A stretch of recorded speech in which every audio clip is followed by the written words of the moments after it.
Hi friends, welcome to government jobs portal. So మనందరికీ తెలుసు group 2కి అప్లై చేయడానికి యాక్చువల్గా లాస్ట్ డేట్ వచ్చేసి January 10th.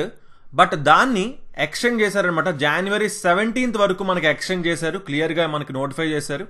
అంటే చాలా వెబ్సైట్ స్లో ఉండడం, చాలా మంది ఇంకా అప్లై చేయలేకపోవడం వల్ల ఎక్స్టెండ్ చేసామని క్లియర్గా మెన్షన్ చేశారు. అలాగే ఇంకొక మెయిన్ పాయింట్ అంటే ఏంటి అంటే ఎగ్జామ్ డేట్లో ఎలాంటి చేంజ్ కూడా లేదు. February 25th ఎగ్జామ్ ఉంటుందని చాలా క్లియర్గా మెన్షన్ చేశారండి.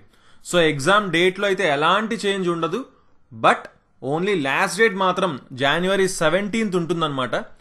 సో ఇప్పుడు కూడా ఇంకా లేట్ చేయకండి. ఇంకా 1 వీక్ ఉంది కదా అని మళ్ళీ లాస్ట్ దాకా వెయిట్ చేస్తే మళ్ళీ వెబ్సైట్ మనకి మళ్ళీ ఓపెన్ కాదు. సో ఇప్పుడే ఇంకా అప్లై చేయని వాళ్ళు ఎవరైనా ఉంటే తప్పకుండా అప్లై చేయండి. అలాగే మనం కరెంట్ అఫైర్స్ వీడియో అనేది అప్లోడ్ చేయడం జరిగిందండి. Last 6 months current affairs. So ఒక 50 బిట్స్ అయితే మనం చెప్పుకున్నాం. సో నెక్స్ట్ 50 బిట్స్ మనం నెక్స్ట్ వీడియోలో కూడా మనం అప్లోడ్ చేయబోతున్నాం. సో తప్పకుండా అవి కూడా చూడండి. కింద డిస్క్రిప్షన్లో లింక్స్ అనేవి ఇవ్వడం జరుగుతుంది. So okay then, thanks for watching and have a nice day. Bye.